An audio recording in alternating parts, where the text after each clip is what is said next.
El título para hoy, la actitud cristiana ante las dificultades de los tiempos del fin. La Biblia advierte claramente sobre los inconvenientes, los problemas, las dificultades y las crisis del tiempo antes de la venida del Señor. Sin embargo, uno se pregunta por qué a veces la iglesia parece tan dormida. Y esto no me refiero yo a que sea mi queja personal, sino que en redes sociales, cuando se oye a los siervos del Señor predicar según la sana doctrina, ellos son los que están confirmando esto que estoy diciendo. Ellos hablan de un adormecimiento, un aletargamiento de la iglesia del Señor en todas partes del mundo.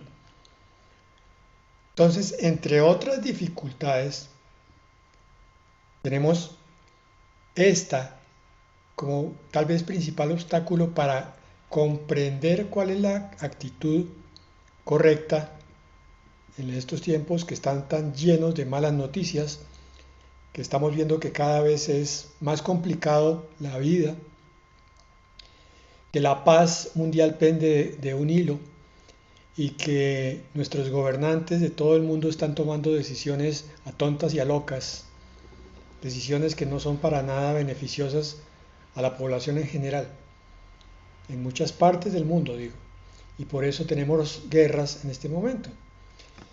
Pero volviendo al por qué la iglesia está letargada, a mí personalmente una parábola que me toca muchísimo en el corazón y en el espíritu es la de las 10 vírgenes, las 5 prudentes y las 5 insensatas, que está en Mateo 25, versículo 1 en adelante.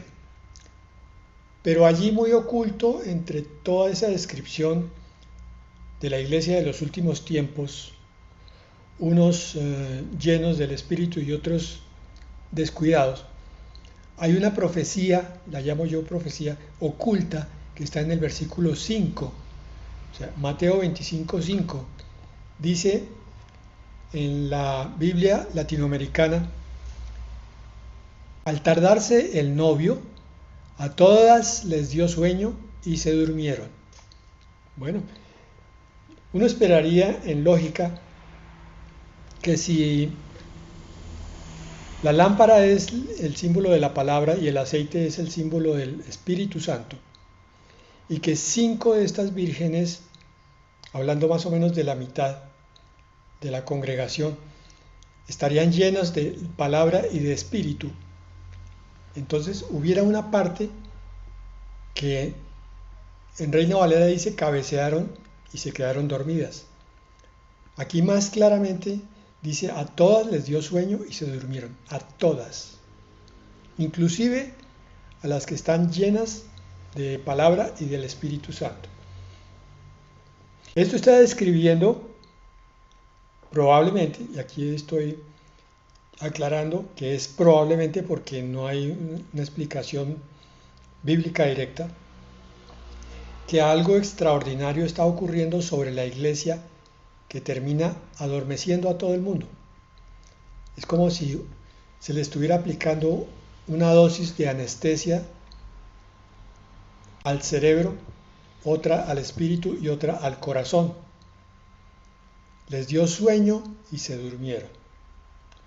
Tenemos entonces la primera gran dificultad: despertar a la iglesia para que esté lista. Despertar a la iglesia para que tenga claridad de cuáles son los tiempos que se están viviendo. Despertar a la iglesia para que trabaje por su santidad y busque apartarse del mundo. Vamos a pedirle al Señor, a través de su Espíritu Santo, que hoy ponga ese toque especial en nuestro corazón para que estemos despiertos, al menos mientras el Señor nos da esta palabra, y no volvamos a caer en el sueño que se profetiza allí en Mateo 25, 5, sino que nos levantemos. Aparte de eso, hay otra característica muy contundente y muy clara que está en la segunda de Timoteo, capítulo 3, versículos 1 al 5. Es una profecía de hace 2000 años sobre el carácter de los hombres en los últimos días. Y cuando dice de los hombres se refiere obviamente a los inconversos, a los impíos, a los incrédulos. Pero esto alcanza a permear también el carácter en la iglesia. Vamos a descubrir que esa parte que no está santificada, esa parte que se identifica más con la cizaña que con el trigo, va a tener en algunos momentos ciertos rasgos de estos que están descritos aquí. Yo voy a leer la Nueva Traducción Viviente por su claridad y porque el propósito no es analizar hoy este tema, probablemente lo analicemos más adelante, pero sí es entender cuál es ese carácter que se está dando y por tanto no perdernos en palabras, sino tomar todo el sentido del pasaje. Lo voy a leer en sus 5 versículos. Segunda de Timoteo, capítulo 3, versículos 1 al 5. Timoteo, es bueno que sepas que en los últimos días habrá tiempos muy difíciles, pues la gente solo tendrá amor por sí misma y por su dinero. Serán fanfarrones y orgullosos. Se burlarán de Dios, serán desobedientes a sus padres y malagradecidos. No considerarán nada sagrado. No amarán ni perdonarán. Calumniarán a otros y no tendrán control propio. Serán crueles y odiarán lo que es bueno. Traicionarán a sus amigos. Serán imprudentes. Se llenarán de soberbia y amarán el placer en lugar de amar a Dios. Actuarán como religiosos, pero rechazarán el único poder capaz de hacerles obediente a Dios. Aléjate de esa clase de individuos. Ese aléjate no es que el cristiano se llene de orgullo y se aparte del inconverso y del impío que tenga este tipo de conductas. Lo que está diciendo es que no permita que la cercanía a personas así descritas aquí manchen la santidad de las vestiduras del creyente. Y la otra cosa que quiero recalcar es que ahí en el versículo 5 también nos dice que en los últimos tiempos habrá muchos actuando como religiosos, es decir, asistirán a iglesias, a cursos, a bautismos, a cena del Señor, pero rechazarán el único poder capaz de hacerlos obedientes a Dios, dice la Nueva Traducción Viviente. Es decir, mientras los vemos participando en muchas actividades de la iglesia, por otro lado vemos sus vidas hechas un caos. Sus vidas familiares y personales no se diferencian para nada de la de los auténticos incrédulos, a excepción de ciertos momenticos en la iglesia donde levantan manos, abren Biblias, dicen amén, pero no hay transformación del carácter. Tenemos entonces hasta ahí dos dificultades. De parte de la iglesia, adormecimiento. Y ese adormecimiento entonces va a repercutir en la falta de compartir el Evangelio a estos de 2 de Timoteo 3, que tienen el carácter de los últimos tiempos. Ellos no van a recibir un mensaje directo del Señor porque los que están dormidos en la iglesia tienen temor de hablar claramente. Y aparte de todo, pues tenemos la descripción de Mateo 24, de las señales mundiales que hoy estamos viendo en todos los noticieros. Guerras y rumores de guerras, hambres, pestilencias y terremotos, persecución de los creyentes, falsos profetas y engaño masivo, enfriamiento del amor de muchos y aumento de la maldad. ¿Cuál debe ser la actitud de los que están despiertos? Actitudes fundamentales para los tiempos finales. Vamos a ver 7. En primer lugar, vigilancia y sobriedad. La palabra en Mateo 24:42 dice, velad pues, porque no sabéis a qué hora ha de venir vuestro Señor. Una palabra muy clara, no requiere análisis profundos. No se sabe cuándo va a venir el Señor por su iglesia. Por tanto, la iglesia tiene que tener una actitud de velar, que es el mismo mensaje de las 10 vírgenes. Y significa que también vamos a luchar con nuestro adormecimiento propio. No solo el de los demás, no solo la dificultad de compartirles, no solo la dificultad de que una predicación quede grabada profundamente en el corazón de los oyentes, sino que además es una lucha con nosotros mismos para mantenernos en la actitud adecuada que espera el Señor. ¿Cómo? Pues el enfoque hacia la palabra, el enfoque hacia la oración, el enfoque hacia la comunión con el Señor y hacia la comunión con los demás. Entonces el Señor enfatizó la necesidad, la urgencia de la vigilancia. En varios pasajes voy a citar 3. Ya dije uno, la parábola de las 10 vírgenes de Mateo 25, 1 al 13.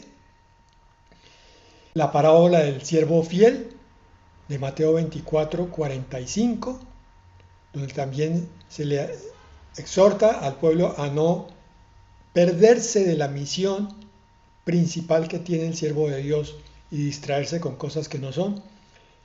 Y el mandato de Marcos 13:33, que dice literalmente, velad y orad. ¿Cómo me mantengo despierto? Hablando con Dios, confesándole continuamente lo que me está pasando. Si me siento debilitado, si siento que no puedo concentrarme en la lectura, si siento que me cuesta trabajo mantenerme más de 10 minutos en comunión con el Señor, todo eso se lo digo a Él directamente. Señor, ayúdame en esto y en esto y en esto porque está ocurriendo. No lo voy a negar, Señor. Vigilancia no es paranoia, ni tampoco tenemos el derecho a especular en forma obsesiva sobre fechas, que ese es otro fenómeno que se está dando. Pero sí debemos mantener la conciencia espiritual despierta para vivir con un propósito eterno y estar preparados en cualquier momento. Señor, mira mis dificultades. Despiértame, Señor. Quita este velo que cae sobre mi espíritu, sobre mi mente. Ayúdame, Señor, con tu poder en mi debilidad. Recuerden la necesidad imperiosa de ser sinceros delante de Dios. Pedro exhorta en la primera de Pedro 4:7, dice, mas el fin de todas las cosas se acerca. Sed pues sobrios y velad en oración.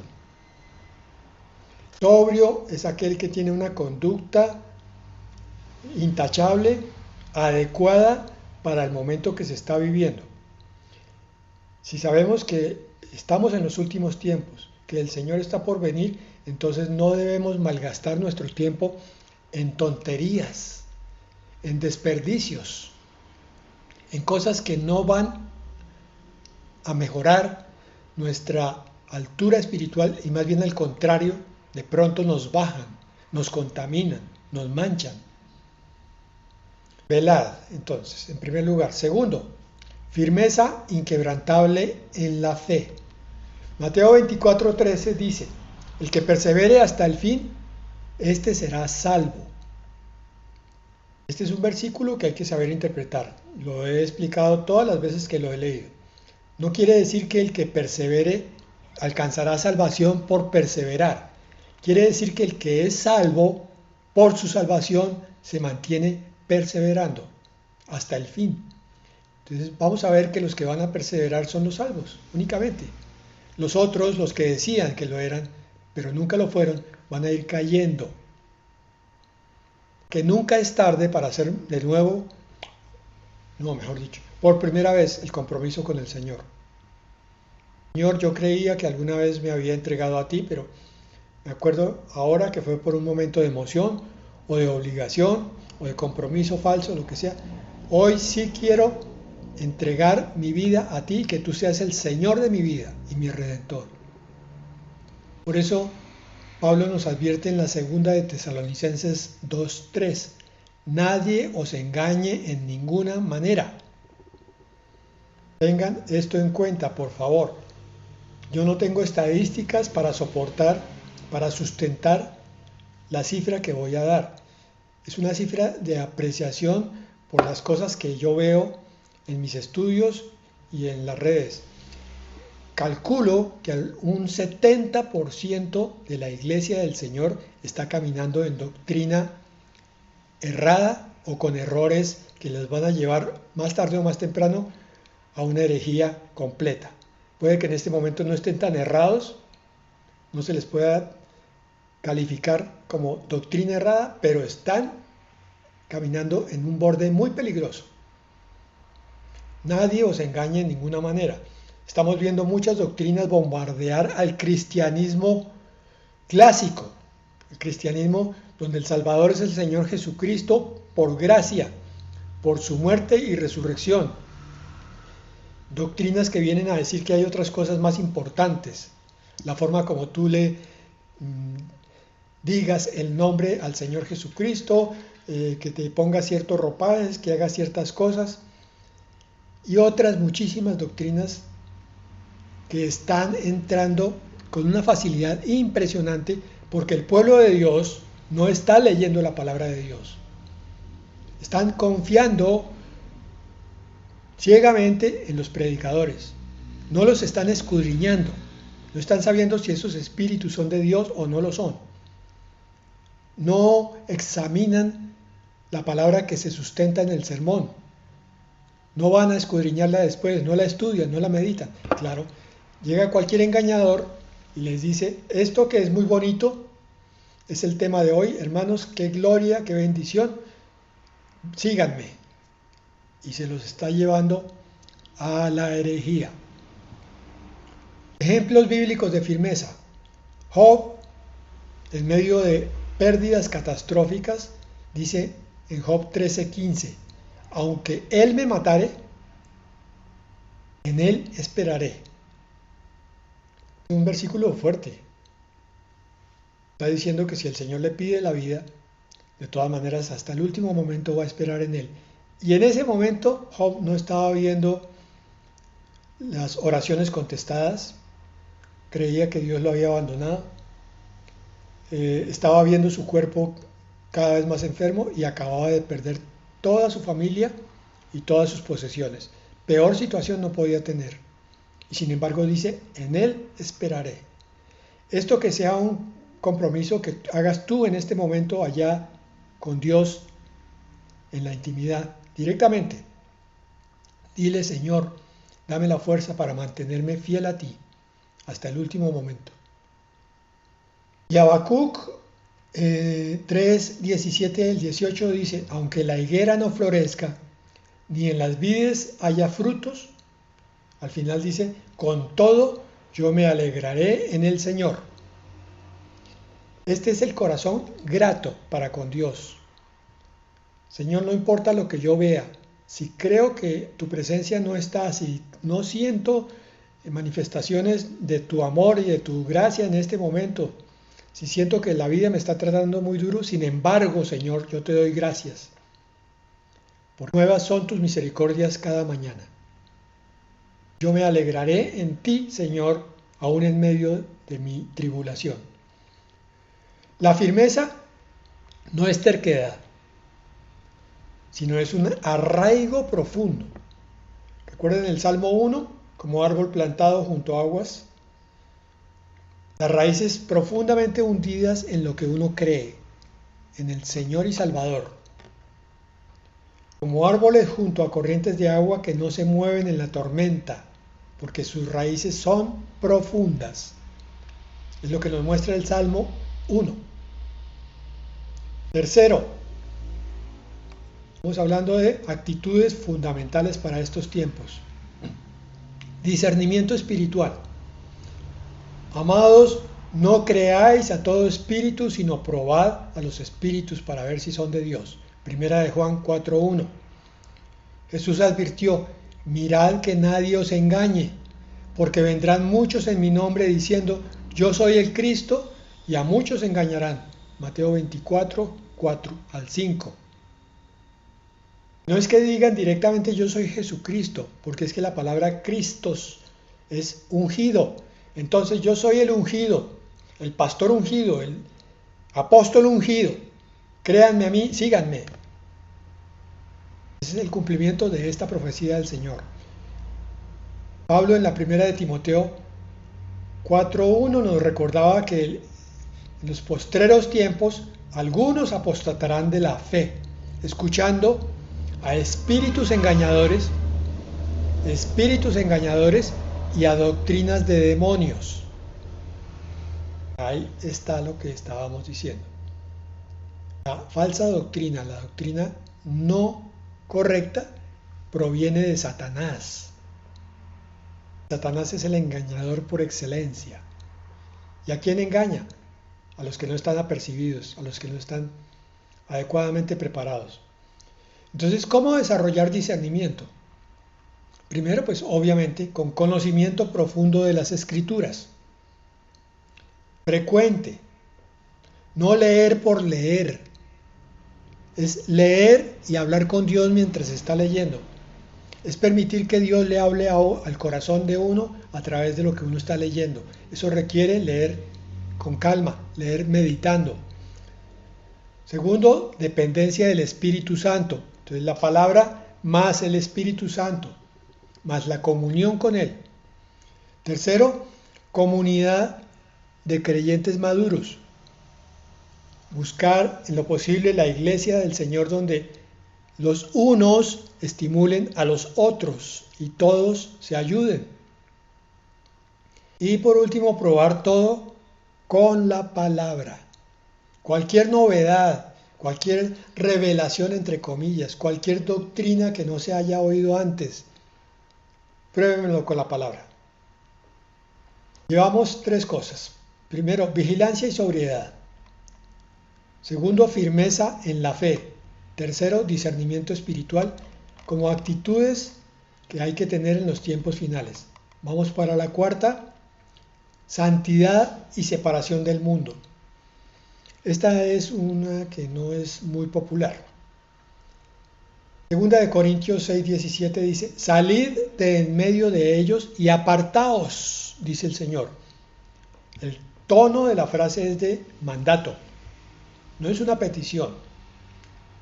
Está diciendo, si tú quieres ser verdadero hijo de Dios, no puedes permitir que el mundo te contamine, te llene con sus pensamientos, con sus palabras o palabrotas, con sus películas, con su pornografía y toda la lujuria, y con su avaricia y muchísimos más pecados. Por eso, la primera de Juan 2:15 dice, no améis al mundo ni las cosas que están en el mundo.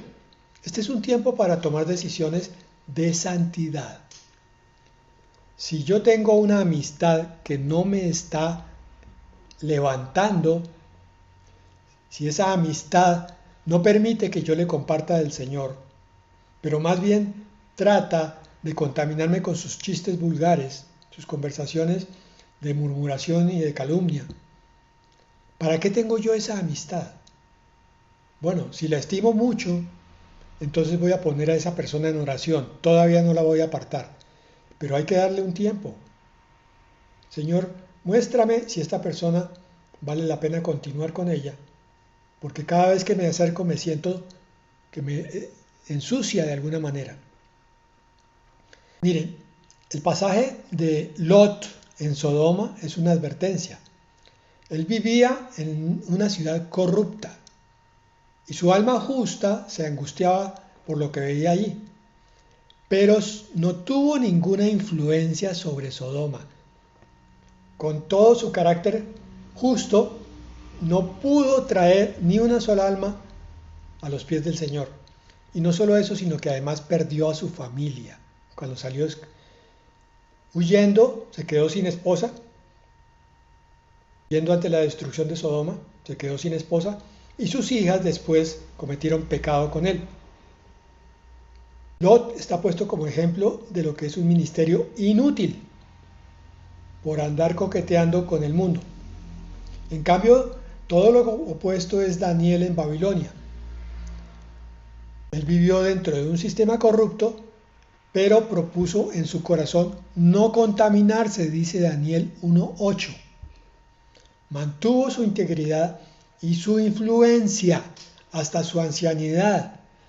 Varios reyes lo llamaron porque Daniel era justo, era santo. No somos llamados entonces a escapar físicamente del mundo, sino a mantener nuestra pureza espiritual en medio del mundo. Ser la sal que preserva, no la sal que pierde el sabor. Quinta actitud, amor que no se enfría.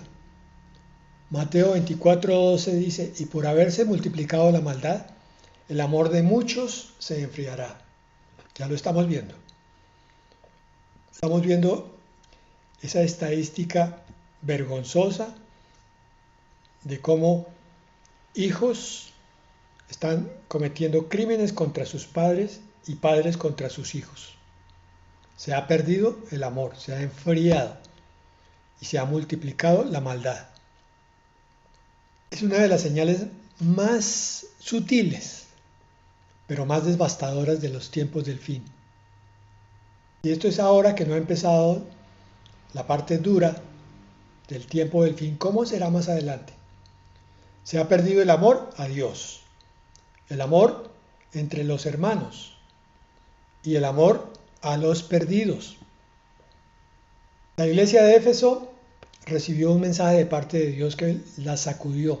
En Apocalipsis 2:4 dice, tengo contra ti que has dejado tu primer amor. Y amar a Dios es amar al prójimo. Por amor a Dios, entonces compartimos el Evangelio. Cuando se pierde el primer amor, no hay pasión por las almas que están caminando en oscuridad. Los cristianos deben brillar más intensamente ahora porque la oscuridad está aumentando. Como antorchas de luz, debemos hacernos más visibles a medida que se aumenta la oscuridad. Sexta actitud, esperanza y gozo inquebrantables. Hablamos de la esperanza de vez en cuando. Espero que hayamos calibrado la importancia de esta virtud, la esperanza. Sin esperanza no se puede caminar en estos tiempos. Lucas 21:28 dice, cuando estas cosas comiencen a suceder, erguíos y levantad vuestra cabeza, porque vuestra redención está cerca. ¿De qué está hablando? De la esperanza, como dicen muchos, bendita, de la redención a través de la venida del Señor. ¿Por qué es esa esperanza? Hermanos, nosotros no somos de aquí. Filipenses 3:20 dice, nuestra ciudadanía está en los cielos, de donde también esperamos al Salvador.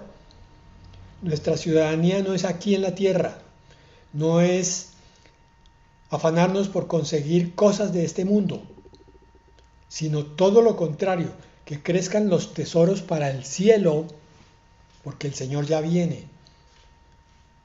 Tito 2:13 dice, aguardando la esperanza bienaventurada y la manifestación gloriosa de nuestro gran Dios y Salvador Jesucristo.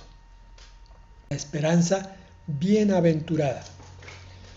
Ese anhelo profundo, ese sueño que si tú te preguntas sinceramente a ti mismo, vas a descubrir allá en el fondo del corazón que lo tienes. Fondo, aparte de cualquier otra cosa que pueda producir un poco de ansiedad o de temor de no estar preparado, en el fondo el corazón cristiano quiere que el Señor venga ya, que el Señor venga por su iglesia, que nos lleve a la eternidad.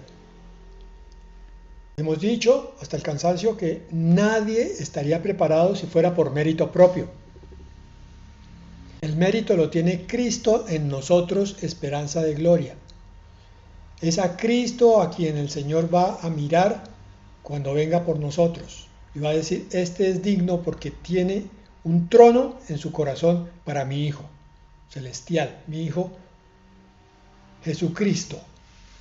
Como lo tienes entronizado o entronado, como quieran, entonces este es un hijo mío también. Los creyentes no esperan el fin con terror, sino con anticipación. El verdadero creyente. Como la novia espera a su novio, o como un prisionero espera su liberación, o como un exiliado espera regresar a su casa. Y el último punto de las actitudes que tenemos que tener, ahora las enumero todas otra vez: testimonio valiente y evangelización urgente. Mateo 24:14 dice, y será predicado este evangelio del reino en todo el mundo para testimonio a todas las naciones, y entonces vendrá el fin. Más exactamente, esta palabra se refiere al evangelismo que va a ocurrir durante la tribulación, pero lo podemos aplicar a nosotros también.